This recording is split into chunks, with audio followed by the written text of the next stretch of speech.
Bismillahirrahmanirrahim. Assalamualaikum warahmatullahi wabarakatuh. Ila hadratil Mustafa Rasulullah sallallahu alaihi wasallam wa kafatil anbiya'i wal mursalin wal ulama'i was salihin wa ila arwahi jami'il qubur minal muslimin wal mu'minat wal mu'minina wal mu'minat syai'un lillahi lahum al-Fatihah. أعوذ بالله من الشيطان الرجيم بسم الله الرحمن الرحيم الحمد لله رب العالمين الرحمن الرحيم مالك يوم الدين إياك نعبد وإياك نستعين اهدنا الصراط المستقيم صراط الذين أنعمت عليهم غير المغضوب عليهم ولا الضالين.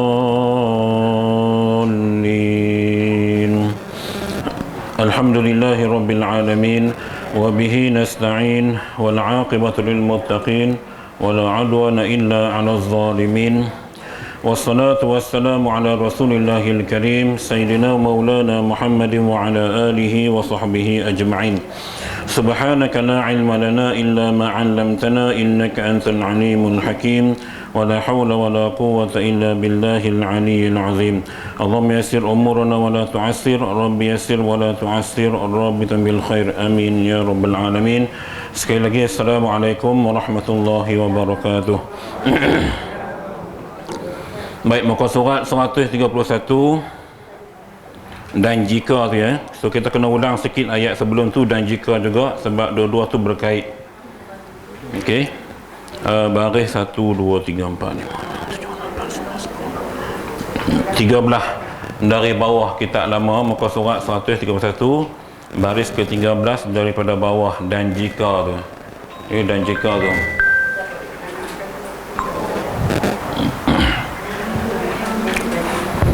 kita ulang satu baris sebelum tu dan jika juga tu ya. Baik.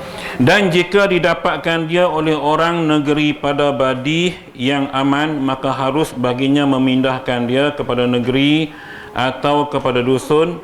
Adapun badih yang tidak aman, maka wajib dipindahkan dia kepada tempat aman. Okey, kita ulang balik minggu lepas, mana yang tak datang tu. Cerita dia cerita anak pungut, anak yang kita jumpa, anak yang terbiak, anak yang kena buang ya.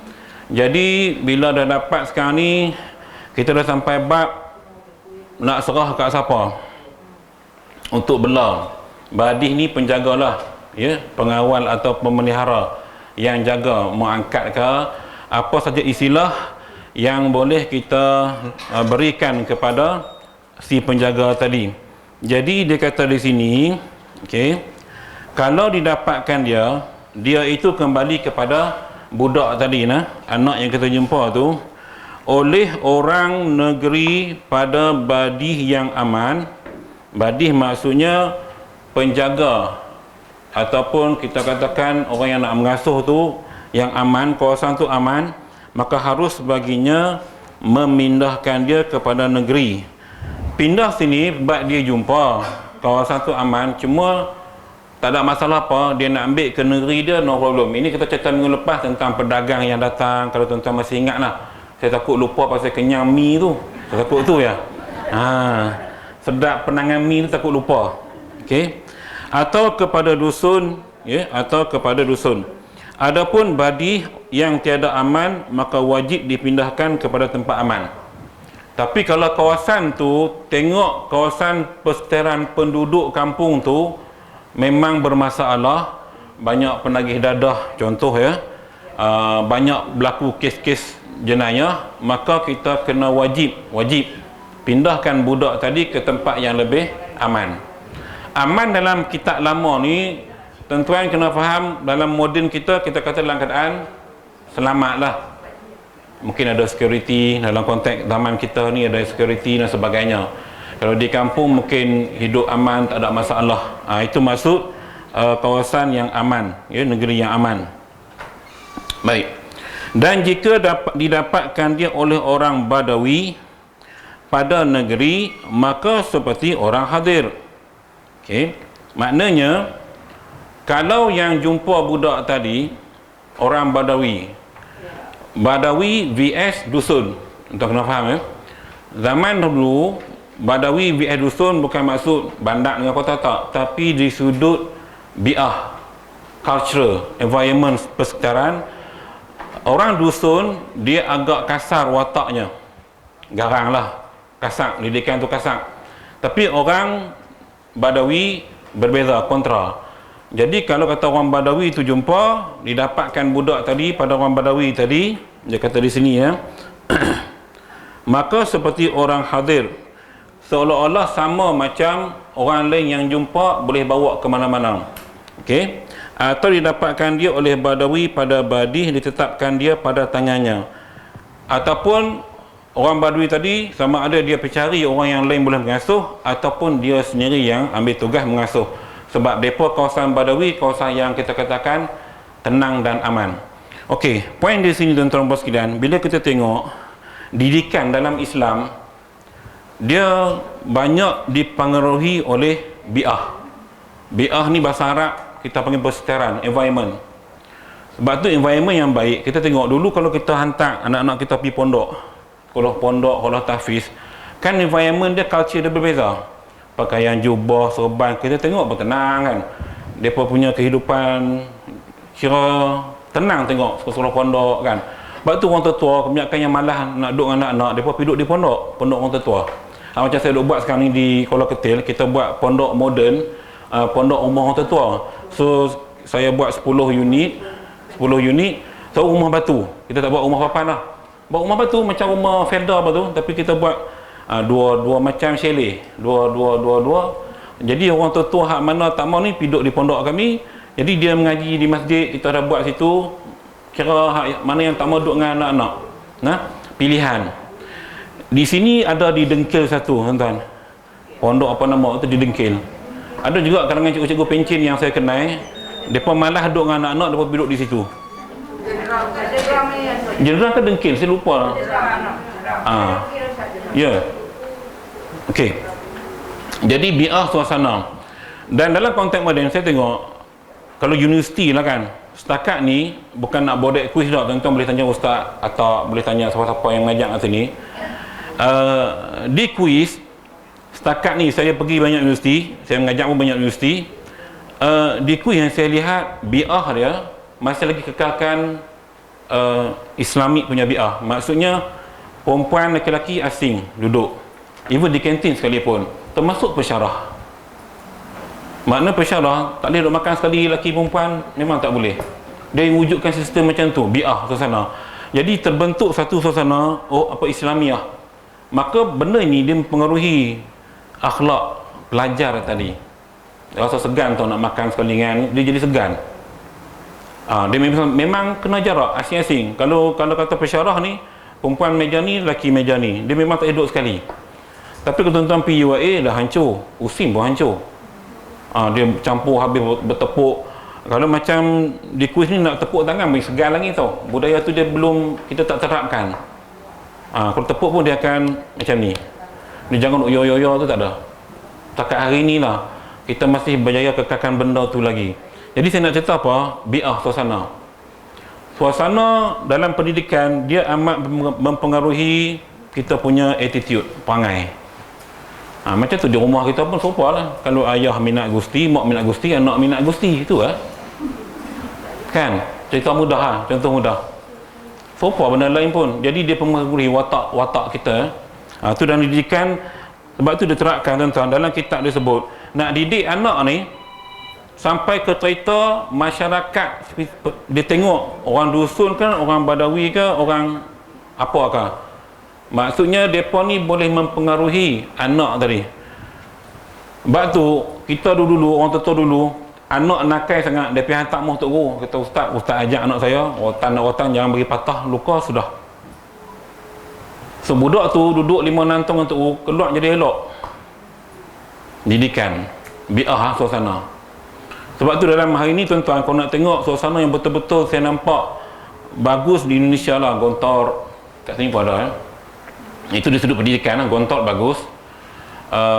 Pesantren mana kat Indonesia, di Jawa pun bagus. Ada beberapa tempat yang nampak suasana tu memang bi'ah Islamiah. Di Gontor, bestnya Gontor ni tuan-tuan, dia tekankan bahasa Arab dan bahasa Inggeris. Kanak-kanak atau pelajar di situ termasuk staf tak boleh langsung bercakap Melayu. Bercakap denda. Dia ada polis ni mana-mana dah. Dia punya mata-mata lah, pengawas. Cakap je point. So dia akan denda apa tuan-tuan? Sama ada denda dia guntingkan rambut, dia tukar tudung kepala. Kalau kata student lelaki perempuan ni tudung hitam, yang bersalah tudung merah. So budak malu lah. Memang tak boleh cakap Melayu langsung. Sebab tu pelajar-pelajar Gontor ni, dia punya lulusan, dia sama ada cakap Arab atau cakap Inggeris. Siapa pernah pergi Aceh? Di Aceh, dekat dengan kawasan landau tsunami yang kubah dekat Bendang tu, dekat sawah kan, tak jauh pada itu ada satu pesantren Gontor punya. Kadang-kadang budak-budak sini dia duduk di tempat yang kita duduk melawat ni, dia cakap Arab. Budak-budak dia kecil-kecil je. Saya duduk cakap Arab dengan mereka, tapi kira umur cerita 1, cerita 2, sebab mereka tak boleh cakap Melayu. Salah. Jadi didikan tu berjaya sampai ke tahap tu. Kita belum mampu, Malaysia belum mampu buat, tapi di Gontor boleh buat. Dia punya sistem tu memang menjadi sistem. Ni punya sistem, sistem yang dibina. Sebab itu kita katakan macam kita lah, nak bagi mudah, sistem warga emas. Kita bina satu sistem dalam kelab warga emas. Jadi sistem kita dia ada bahagian education, dia ada bahagian rehlah. Inilah conggang lah kan. Mungkin perlu wujudkan bahagian apa dipanggil sebagai yang Tuan Haji Maudin beritahu saya tu, yang kita nak buat apa dekat lautan tu, kita panggil outdoor punya program. Kita ada pengisian kerohanian. Okey. Jadinya itu sistem yang cuba dibina dan cuba kekalkan sistem ni, dan saya rasa ramai lagi KLBE akan join. Sistem, wujudkan satu sistem. Bulan ni dah ada dalam kalender tu, dah rangka siap. Okey. Sebab macam saya cakap boleh lah, nak buat tak dan. Sebab pengalaman. Okey. Baik, sambung kita. Dan belanja lakit itu diambil akan dia akan belanja itu pada harta yang am, harta yang umum, seperti yang diwakafkan atas luqatah. Yang pertama, dia punya belanja dia tuan-tuan diambil daripada harta umum yang diwakafkan atas luqatah. Kalau kita zaman hari ini, bajetnya ialah di bawah Kementerian Pembangunan Wanita dan Luar Bandar. Okey, itu bajet dah, bajet. Maksudnya perbelanjaan bab-bab anak pungut, anak yang dijumpai semua, JKM yang handle, bajet dia orang. Ini dalam konteks ni lah. Mana kalau kita dah ambil jadi anak angkat kita lah. So dia nak abang di sini, dia kata bajetnya tu diambil akan dia daripada harta yang umum, ya, seperti yang diwakafkan atas luqatah. Mana ada bajet untuk kes yang anak-anak pungut, yang anak-anak yang ni dah ada bajet. So kita di Malaysia tak ada masalah sebab bajet tu dah ada dalam kementerian. Dia dah ada vote untuk kes-kes yang macam ni. Tu tak ada masalah lah untuk konteks kita. Atau yang diwasiatkan bagi mereka itu, ataupun bajet itu ada wasiat yang diwasiatkan, maksudnya boleh jadi waris yang buang tu, sebab kita cerita hari tu, mereka buang anak ni bukan sebab apa. Pertama, sebab kemiskinan. Yang kedua, sebab tak nak tanggung malu. Dia dua benda ni je. So daripada mereka bunuh tu, baik mereka buang. Buang maksud sini bukan buang campak tak. Buang depan rumah orang ke, depan masjid ke, depan kedai makan ke, mana-mana tempat lah. Itu maksud dibuang, dilempar. Bukan campak gitu. Itu salah. Memang berdosa besar. Jadi bajet ambil di situ, atau yang diwasiatkan bagi mereka itu. Sebab itu tuan-tuan, kalau kita tengok cerita Ahmad Al-Baq, kita buat contoh mudah. Ahmad Al-Baq telah disuratkan hartanya itu adalah milik jin. Maksudnya memang dia punya harta jin punya. Jin dah wasiat begitu. So jin mencari waris. Gamaknya keturunan jin semua mandul, gamaknya tak ada waris. Jadi cari waris orang kita lah. Contoh ni contoh. Maka kebetulan Ahmad Al-Bab ini telah ditakdirkan mewarisi tahta jin, harta jin. Lalu bila dilahirkan Ahmad Al-Bab ini, budak ni menangis.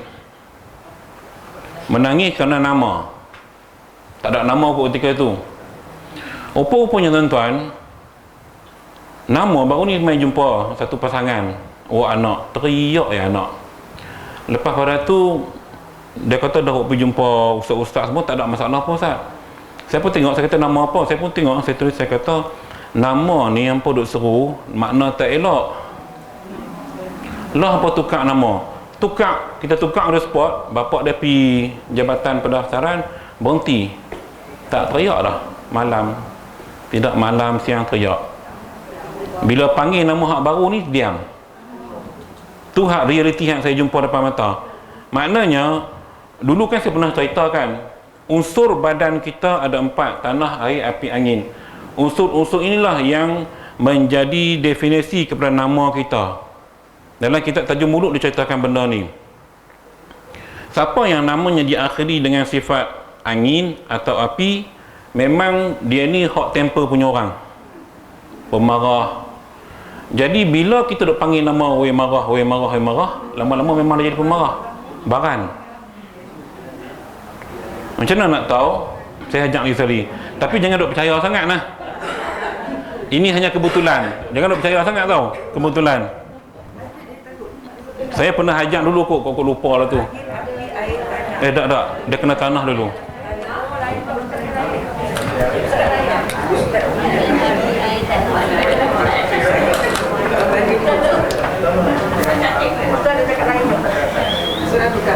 Sudah tukar kalau dah tukar lain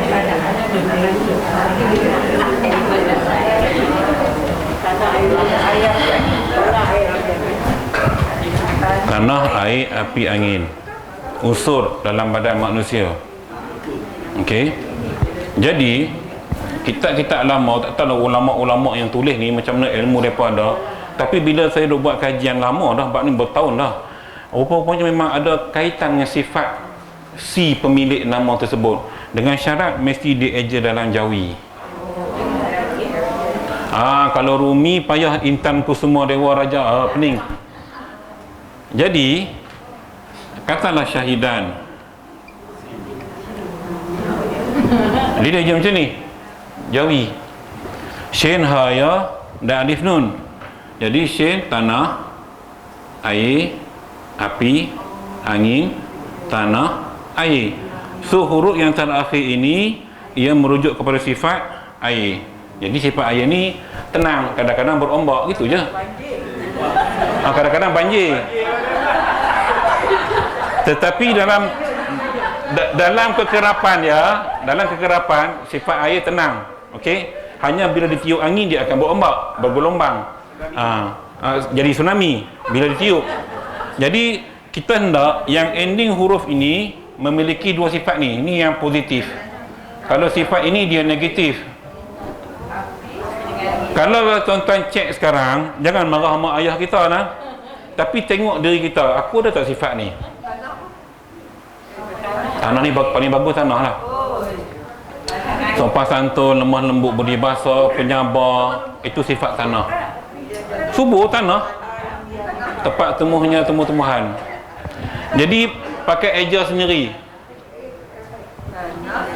Halimah dia kena ha, lam, ya. Dia tak boleh ha, alif. Dia kena tengok asal huruf Jawi dengan Arab tu. Okey, sifatnya betul. Jadi masing-masing carilah, jangan tunjuk kat sini, malu nanti.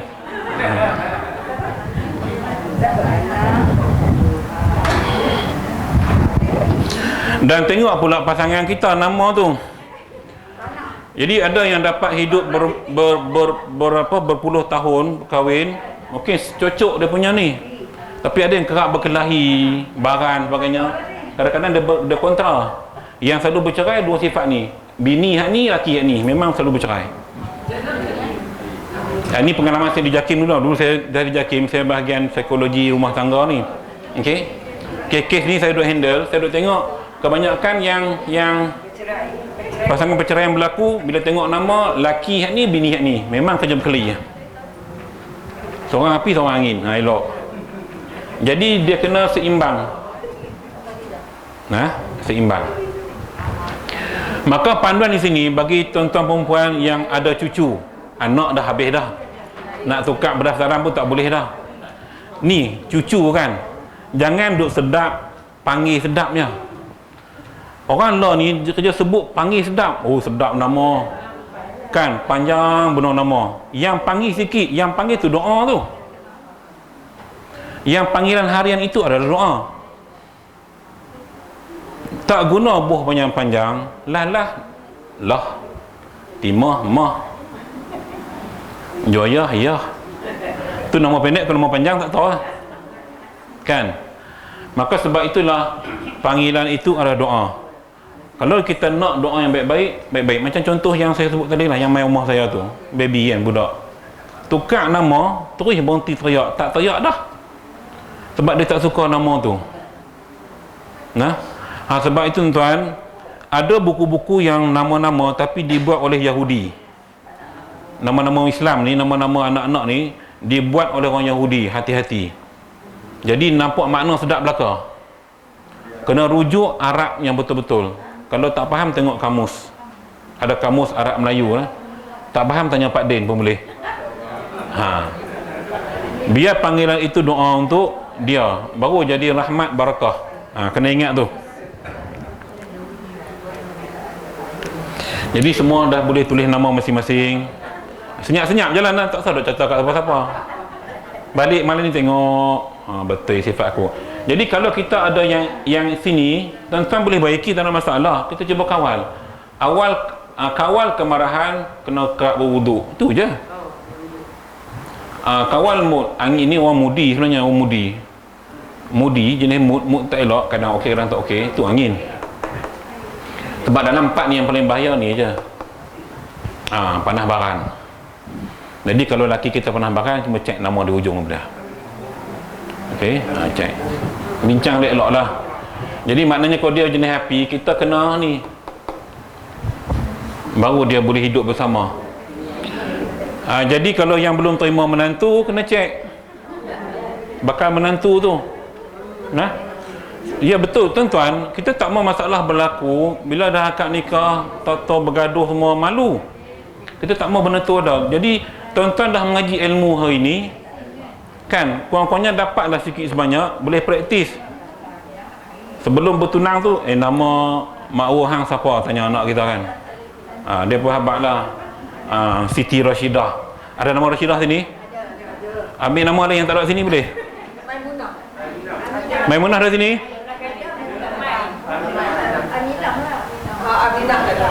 Siti Aminah. Ya, kita buat contoh-contoh. Tak ada sini nah. Takut terasa saya tak mau lah tu. Siti Aminah. Tanah, air, api, angin. Tanah, air, api, angin, tanah. Ni bagus. Nama ibu Nabi. Mana tak bagusnya? Allah dah hatok cantik dah.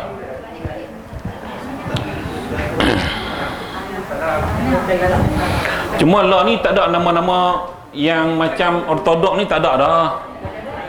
Semua nama moden yang kita nak sebut tergeliat lidah.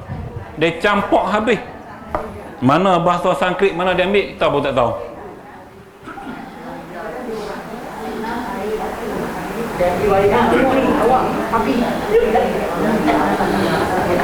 Okey.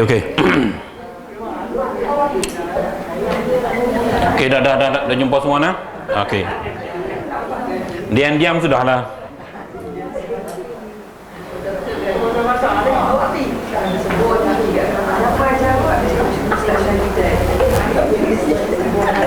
Tu saya kata jangan percaya sangat.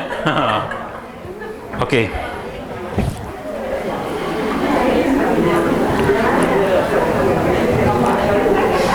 Atau pada hartanya yang khas, dan iaitu barang yang tertentu ia dengan dia. Okey, maknanya dekat budak tadi ada harta dia lah. Mungkin waktu depa tinggalkan tu ada lelaki yang pelekat ke, susu ke, melo, ada duit ke, ada barang kemas dan sebagainya, itu dipanggil harta yang khas pada budak tadi, ya, iaitu barang yang tertentu ia dengan dia, dengan budak tadi. Seperti apa? Seperti segala kain yang atasnya, atas badan budak tadi, atau kain yang dipakaikan baginya, atau yang diselimut dengan dia, atau yang dihampar di bawahnya. Ini faham tak payah hurai ya? Dan segala dinar, demikian jua, maknanya duit ringgit yang ada kat budak tadi, di atas atau di bawahnya, sama ada duit itu dia letak di atas badan budak tadi, kalau cara dia tu tengah duduk tidur lah, ataupun dia letak di bawah tempat tidur tadi. Dan jika ditaburkan dia sekalipun kaya sangat kot, tapi kaya sangat buat apa? Dia tak boleh nak belah, kemuskilan. Jadi mungkin sebab kedua tadi, iaitu tak nak tanggung malu. Okay? Dan kampung yang ada ia, dahsyat budak ni, kaya. Dia ada kampung. Maksudnya mungkin rumah pusaka. Tuan-tuan jangan faham sebiji kampung dia punya tak? Mungkin rumah pusaka ke apa benda ke yang dia punya. Okay? Yang ada ia padanya. Yang asing ia seorang dirinya. Mungkin memang dia punya benda tu. Okay, anak tunggal, kemungkinan anak tunggal. Kan ada berlaku juga yang mungkin mak ayah meninggal aksiden. So anak memang tak ada orang bela. Mak menakan tak ada, pak menakan tak ada, memang tak ada. Maka harta boleh kat siapa? Boleh kat dia, tapi dia sebab dia belum balik, dia budak, jadi itu dikira hartanya juga. Cuma yang bela nanti kita akan cerita lah lepas ni, yang kena ambil lagu mana apa semua. Okey. Dan bahagiannya daripadanya, daripada harta tadi, jika ada sertanya yang lain daripadanya, tiada harta. Tapi dia kata yang lain daripada harta yang dia ada tu, yang ditanam, okey, yang ditanam, jika dari bawahnya atau ada ia padanya, atau serta lakit itu kertas disuratkan padanya bahawasanya harta itu baginya, sekalipun bahkan jika dihukumkan tempat itu baginya, maka harta itu baginya serta dengan tempat, dan tiada pula harta yang dihantarkan pada hampiran itu. Maknanya begini, nya banyak sangat tuan-tuan tak faham. Nya yang banyak-banyak tu tuan-tuan, yang tampak bawahnya, nya itu kembali kepada budak tadi. Nya tu kembali kepada budak tadi. Jadi cerita mudah, sama ada harta yang nampak duduk dekat badan budak tu, ataupun harta tadi dengan sebab ada surat wasiat, surat yang telah disign oleh lawyer dan semuanya, tapi tak mungkin kau nak letak lagu tu. Ni zaman dulu punya tak ada lawyer, main tulis gitu kot. Saya tulis mungkin cak penghulu ke apa, tak kira lah apa benda saja yang mengesahkan budak ni akan ada harta, macam cerita Ahmad Al-Bab tadi lah. Okey, ada harta. Jadi maka harta tadi miliknya. Yang tak ada miliknya apa dia kata? Dan tiada pula harta yang dihantarkan pada hampiran. Itu tak namakan harta. Maksudnya yang orang bagi kemudian. Yang orang bagi kemudian. Jadi kita bila orang iklan kadang-kadang kesian budak baru jumpa, jadi yang belum pun susah. Kan macam Abid Liu duk pergi tolong tu kan. Yang tu dia tak kira harta budak tu dah. Sebab kemudian. Dihantar kemudian. Jadi maknanya di sini, kalau kita tengok dalam kes yang berlaku melibatkan lakit ini, kebanyakan ialah kanak-kanak tadi biasanya orang miskin. Orang kaya jangan buat gitu. Kalaupun ada orang kaya, sebab dia nak tanggung, dia tak nak tanggung malu, berzina dan umpamanya, maka ditinggalkan budak tadi. Okey. Jadi yang kaya tadi mungkin harta tu ada. Yang miskin sebab anak ramai terpaksa tinggalkan, yang ni harta tak ada. Yang ni yang kita kena tolong ni. Yang macam saya cerita minggu lepas, makna yang bela anak yatim yang dia kutip tepi jalan, dia kutip sedekah pun dia ambil bela. Ada siapa-siapa telefon dia tak? Oh, saya tak pergi nombor ya. Nasib baik bawa handphone ni. Tak ingat ni saya bagilah nombor kok siapa nak dengan dia. Sekejap ni.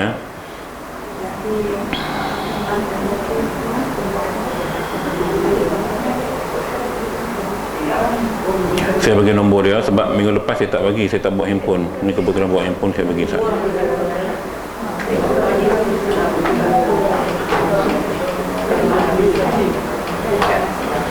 Mak Nak ni pelakon ya, siapa yang biasa tengok, dia banyak berlakon drama.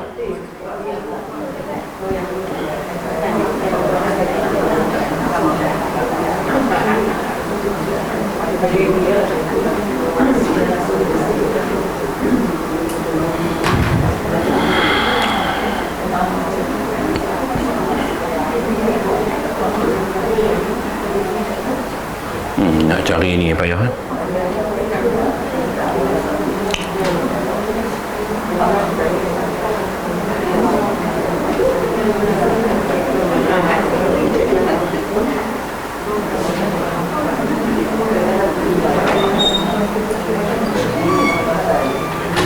Cuma yang tak kenal dia ni, saya ulang balik, Mak Nak ni adalah seseorang atau watak yang boleh kita kaitkan dengan cerita kita hari ni lah, berkaitan dengan memelihara anak angkat.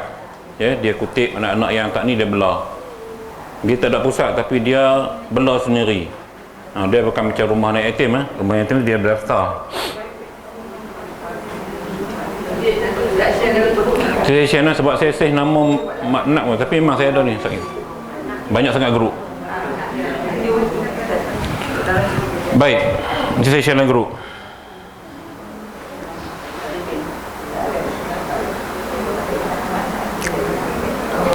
Dan jika tiada diketahui baginya harta yang am dan khas, diambil pada Baitul Mal, kemudian dihutangkan atasnya oleh hakim. Zaman dulu tuan-tuan sekalian, kalau kita lihat Sayyidina Umar, Sayyidina Osman, Sayyidina Abu Bakar, Baitul Mal ada harta, ada aset, tapi mereka walaupun baju koyak pun mereka sanggup beli sendiri, tak akan ambil duit kerajaan. Ni Baitul Mal zaman dulu. Jadi hakim pun kena hutang dengan Baitul Mal untuk ambil duit itu sebagai bajet untuk bela budak yang terbiar tadi. Ni zaman hari itulah. Okey. Maknanya fungsi Baitul Mal tu cukup luas. Lembaga zakat Selangor lah. Selangor dia ada wakaf, dia ada yayasan wakaf, dia ada banyak. Macam Mawib yang nak buat hospital kasih dekat Sabujaya tu, itu bajet Mawib, bahagian Baitul Mal wilayah Persekutuan. Dia ada banyak, dia ada pusat di Setapak, dia ada College Baitul Mal. Saya pernah pergi situ menyelia guru. Situ semua dia ambil anak-anak asnaf, vocational, dia train sampai dia keluarkan sijil. Semua free, tanggung. Baitul Mal wilayah Persekutuan pada saya di Malaysia ni yang terbaik dalam sudut pengurusan harta Baitul Mal. Yang diambil daripada orang yang banyaklah harta daripada amanah raya yang orang tak tuntut duit semua masuk situ. Okey. Jadi yang depa nak buat sekarang ni hospital kasih dekat Cyberjaya ni konsep wakaf. Di dunia tuan-tuan, yang wakaf ni tuan-tuan nak tahu, Universiti Al-Azhar itu universiti wakaf tertua di dunia. Sebab tu yuran dia murah. Yuran dia padik je yuran. Memang sekadar untuk kertas, buku gitulah kot. Sebab kebanyakannya semua duit wakaf. Yang diwakafkan, gaji guru, semua itu semua harta wakaf. Orang yang dah wakaf bertahun-tahun, tu dana dia banyak. Dan bila wakaf ni tuan-tuan, dia sangat penting untuk kita nak support. Ni akan datang bila kos sara hidup semua tinggi. Tuan-tuan tengok, bukan kata wakaf ni, gerubuk rezeki ni pun sekejap je. Saya sembang je dengan dia, kata ustaz cepat penuh habis sekarang ya. Dulu punya lambat nak habis. Malam saya isi sos bihun, saya isi semalam lah, bagi penuh balik. Jadi maknanya keperluan tu. Jadi kalau kita ada satu sistem ataupun wakaf, KWI boleh buat ni, kalau nak buat KWI boleh buat, benar hari ada duit, agihkan kutipan, telah ada bayar gaji penceramah atau guru, duit itu boleh janakan tabung wakaf. Jadi andai kata ada anak yatim di Ruwina ke, di Rista Villa ke apa benda, boleh channel ke situ. Sebab kalau setiap individu nak pergi buat, dia tak dan, kita tak dan. Jadi bila ada persatuan, ada panggil wakil je. Saya selalu buat, kalau Rista Villa, saya panggil pengungsi, mai, saya bagi makanan. Saya bagilah dia omel kereta, beras 50 beg apa semua, saya buat gitu. hampir bedak dekat Rista lah. Kemudian Rubina panggil pengurusi Rubina, mai kedai, okey ambil, saya packing siap, bagi kat siapa perlukan. So kita buat begitu. Walaupun taklah nampak konsep wakaf, tapi duit keuntungan, duit orang sedekah apa kat saya tu, saya buat gitu. Mana benda tu tak simpan, kita agihkan balik untuk masyarakat setempat kita lah. Sebab dia kalau jenis zakat semua elok kawasan kita, tak payah duk pilot luar kita. Sebab tempat kita ramai susah kan, pergi tengok kat Rista Bilal kan senarai zakat. Mereka ni adalah 400 lebih bulan ni, 480 yang asnaf yang ada kat tempat kita, Putra Perdana saja. Banyak lah. Jadi itu harta wakaf yang kita cerita hari ni. Kemudian diutangkan atasnya oleh hakim. Kemudian maka atas segala muslimin yang kaya-kaya diutangkan atasnya. Sampai zaman dulu tuan-tuan, hakim ni, pemerintah ni sampai boleh berhutang dengan orang kaya di kampung tu untuk belanjakan ataupun untuk support anak yang dipungut tadi. Zaman dulu nah, zaman lah jarang kot kerajaan hutang rakyat. Term dia tu term cukai ada lah ambil kan, tapi zaman dulu ada sampai hakim boleh berhutang orang kaya kampung tu, pinjam duit sat, nanti aku bayar balik, dapat harta cukai bayar balik sebab nak bela nak yang dipungut tadi. Dah ada zaman hari tu cara-cara kita nak membantu mereka. Jadi maksudnya di sini tuan-tuan, budak pungut tadi dia mendapat hak yang sama macam orang lain, dapat makan, dapat pakaian, dapat tempat tinggal, dapat pelajaran. Okey. Sebab itu tuan-tuan, kalau kita lihat macam anak yatim kita ni atau kuah ni kan, sebelum ni timbul isu bila tak dapat nak hantar ke sekolah pasal yuran apa bagai kan, lalu mereka hantar ke mak tahfiz, ngaji biasalah. Isunya sebab yuran dan dokumentasi lah dan sebagainya. Sebab tu saya katakan, kalau kita ada konsep wakaf ni memang payah nak buat, sebab nak cari pemegang amanah tu payah. Wakaf ni yayasan lah. Kalau kita dapat buat yayasan, tapi dia punya prosedur cukup susah. Kena buang Kementerian Keuangan, pelepasan cukai, susah. Saya buat kat sekolah saya tu, ingat 2 tahun kot naik panjat turun ke Kementerian Keuangan nak dapatkan pelepasan cukai bagi orang yang nak derma tu. Bukan senang, susah dia banyak lah, banyak dia punya apa ni step dia. Kalau tobat nak buat tu, macam tobat lah nak buat tu, dapat 2-3 tahun tuan-tuan nak dapat lulus surat tu, nak buat yayasan tu. Dan harus bagi yang memungutnya asing sendirinya dengan memeliharakan hartanya seperti ia memeliharakan dia, dan senya dibelanjakan dia daripadanya dengan izin hakim. Ni kalau kita ambil anak tadi dan kemudian dah ada harta pada budak tadi, lalu kita pelihara dia dan hartanya sekali, memeliharakan hartanya sekali, dan kita boleh belanja dengan izin hakim. Ni kalau kes memang budak tu ada harta banyak. Kita tidak tahu tuan-tuan, kadang-kadang kita ambil anak siapa-siapa, tiba-tiba mana tahu, ini kita tak tahu, ada orang dakwa, ada bukti sebagainya, memang dia ni pewaris siapa-siapa kan, harta banyak. Jadi kita berhak ambil untuk belanja dia sajalah, bukan untuk kita. Untuk belanja dia, so kena asingkan akaun. Akaun Habibullah, nama budak ni kan Habibullah, akaun dia khas. Tu boleh ambil untuk beli pakaian sekolah dia, yuran apa semua, ambil duit tu. Okey. Dan jika tiada dapat, akan hakim dibelanjakan dia dengan disaksikan. Okey, makna kalau hakim tu tak ada, jadi siapa-siapa boleh jadi saksi lah. Okey, beritahulah, kata hari ni aku nak pergi keluar duit sikit, Habibullah nak belanja dia beli pakaian sekolah, ni dekat nak sekolah kan, kita kata lepas cuti nak sekolah, beli mungkin baju sekolah ke, peralatan ke, so ada saksi tengok. Maka jika dibelanjakan dia tiada dengan yang tersebut itu dhamannya. Tapi kalau tak ada saksi, maka dia belanja tadi tu dengan sebab jaminan dia. Aku jamin lah, aku belanja ni memang dia punya, dan dia ada backup. Andai berlaku apa-apa, dia backup dengan duit dia sendiri. Jadi cerita mudah tuan-tuan sekalian, bila kita tengok yang kitab ni ajak dengan keadaan kita hari ni, mudah saya cerita hari tu tuan-tuan, Kalau yang tak ada anak, nak ambil anak angkat, kalau jumpa kena daftar dengan JKM dulu, kemudian permohonan kena melalui JKM untuk mendapatkan hak penjagaan kepada kanak-kanak tadi. Daftar IC apa semua, ada surat JKM, boleh daftar kat JPN, Jabatan Peraturan Negara. Lepas tu kita bela macam biasalah.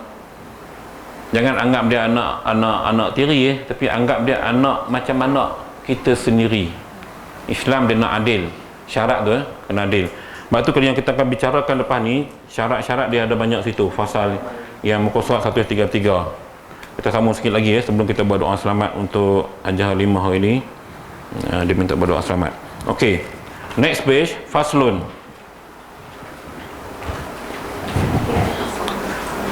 Bermula laqid itu Islam. Dia pun nak cerita pasal budak tadi balik. Bermula laqid itu Islam. Tuan-tuan, minggu lepas atau minggu sebelum tu saya dah cerita pandangan Imam Mazhab.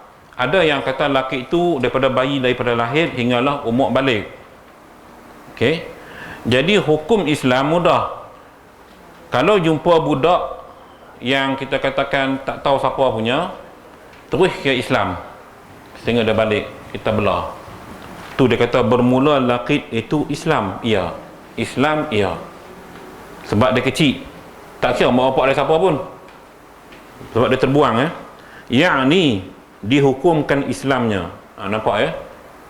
So kita jangan duk ragu-ragu jumpa anak Bangla mana-mana. Bangla okey lagi lah, Muslim kan. Takutlah bapak siapa tapi hidung mancung, tengok kan, ini duk confuse, ni anak India ke, kita duk confuse kan.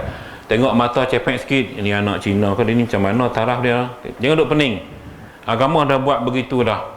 Anak pungut, anak kita jumpa, kalau kecil, baby lagi, memang dihukumkan dia Islam. Okey, agamanya Islam.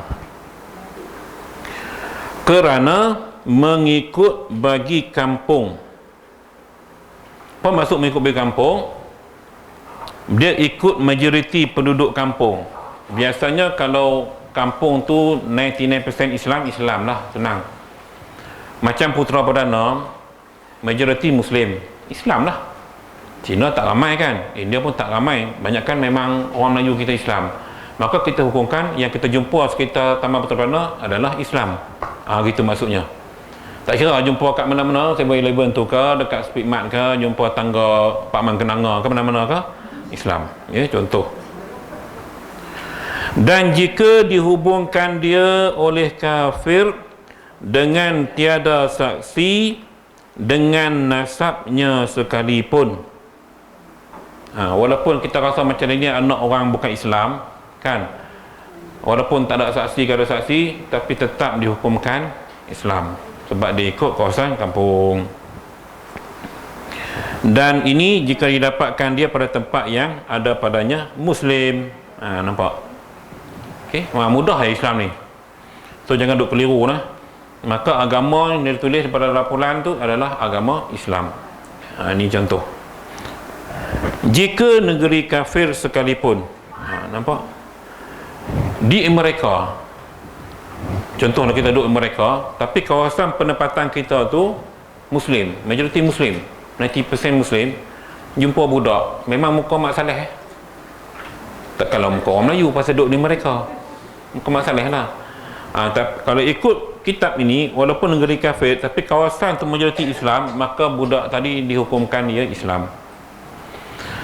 Sebabnya logik begini, tak mungkin tuan-tuan dia beranak, dia nak buang anak, takkan dia nak pergi jauh sampai ke Australia sana nak buang anak, tak mungkin.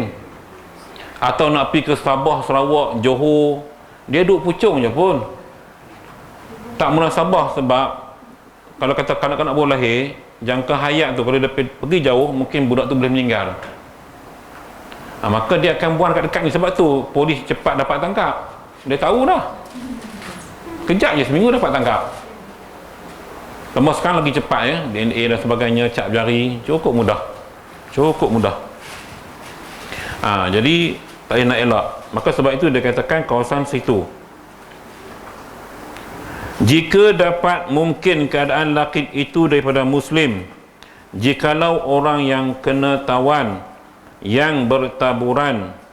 Okey, Di isu kedua pula dia kata, jikalau orang yang kena tawan, ini zaman dululah peperangan. So bila berlaku perangan, jadi dalam Islam kita tak boleh bunuh orang tua, orang perempuan, kanak-kanak. Itu undang-undang dia. Jadi mereka ni jadi tawanan. Bila jadi tawanan, so kanak-kanak tadi ditawan. Okay, bila kanak-kanak tadi ditawan, maka walaupun negara itu negara kafir sekalipun, bila ditawan, kanak-kanak yang belum tahap balik ini dikira atau dihukumkan dia sebagai Muslim. Kalau tawanan. Tapi dia ada syarat sinilah. Dia kata dapat mungkin keadaan laki itu daripada Muslim jikalau orang yang kena tawan yang bertaburan itu orang Islam, atau orang Islam yang masuk berjual beli sekalipun tetapi tiada memadai lalu Muslim pada negeri kafir. Dia mesti nak hukum Islam ni kena duduk di situ, lalu saja tak boleh. Atau orang Islam lalu negara tu, dia jumpa budak, dia lalu je, dia bukan duduk situ, dia tak boleh. Dia kira mesti duduk di tempat tu, bermasatin di situ. Begitu ya. Adapun jika dihubungkan dia oleh kafir dengan saksi atau didapatkan laki itu pada tempat yang dibangsakan bagi kafir yang tiada Muslim padanya, maka iaitu dihukumkan kafirnya. Ni baru kafir. Maknanya kalau betul-betul kawasan penempatan orang Cina semua, kita jumpa kanak-kanak kat situ, maka tengok kepada suasana semua orang kafir. Dan kalau lihat persekitaran masyarakat hidup semua orang bukan Islam, maka kanak-kanak tadi dikira bukan Islam. Jadi nak dapatkan syarat bukan Islam tu susahlah kalau budak-budak ni ya. Kalau ada majoriti orang Islam, maka ia dikira sebagai orang Islam. Kita berhenti kat situ. Okay. Baik, jadi saya nak baca doa selamat hajat Puan Hajah Halimah ini. Terima kasih juga kerana sudi menaja makanan untuk kita. Seronoklah kalau ramai-ramai pakai taja, kita dapat jimat duit kutipan. Satu. Yang kedua, saya nampak duit kutipan yang lebih tu boleh tuan-tuan gunakan untuk yang lain, untuk jariah. Jadi semua dapat pahala. Yang bagi duit semua dapat pahala. Buatlah jariah, bantu orang miskin sini banyak, buat collection, beli barang keperluan, pergi bagi, buat majlis kan. Jadikan satu aktiviti. Gerakkan, tak ada masalah. Buat, yang penting kita buat. Baik. إلى غير مثل رسول الله صلى الله عليه وسلم كافة الأنبياء والمرسلين والعلماء والصالحين وإلى أرواح المسلمين والمسلمات والمؤمنين والمؤمنات لهم الفاتحة. بسم الله الرحمن الرحيم الحمد لله رب العالمين الرحمن الرحيم مالك يوم الدين إياك نعبد وإياك نستعين اهدنا الصراط المستقيم صراط الذين أنعمت عليهم غير المغضوب عليهم ولا الضالين. بسم الله الرحمن الرحيم قل هو الله أحد الله الصمد لم يلد ولم يولد ولم يكن له كفوا أحد. بسم الله الرحمن الرحيم قل هو الله أحد الله الصمد لم يلد ولم يولد ولم يكن له كفوا أحد. بسم الله الرحمن الرحيم قل هو الله أحد الله الصمد لم يلد ولم يولد ولم يكن له كفوا أحد. لا إله إلا الله والله أكبر. بسم الله الرحمن الرحيم قل أعوذ برب الفلق من شر ما خلق ومن شر غاسق إذا وقب ومن شر النفاثات في العقد ومن شر حاسد إذا حسد. لا إله إلا الله والله أكبر. بسم الله الرحمن الرحيم قل أعوذ برب الناس ملك الناس إله الناس من شر الوسواس الخناس الذي يوسوس في صدور الناس من الجنة والناس. لا إله إلا الله والله أكبر. بسم الله الرحمن الرحيم الحمد لله رب العالمين الرحمن الرحيم مالك يوم الدين إياك نعبد وإياك نستعين اهدنا الصراط المستقيم صراط الذين أنعمت عليهم غير المغضوب عليهم ولا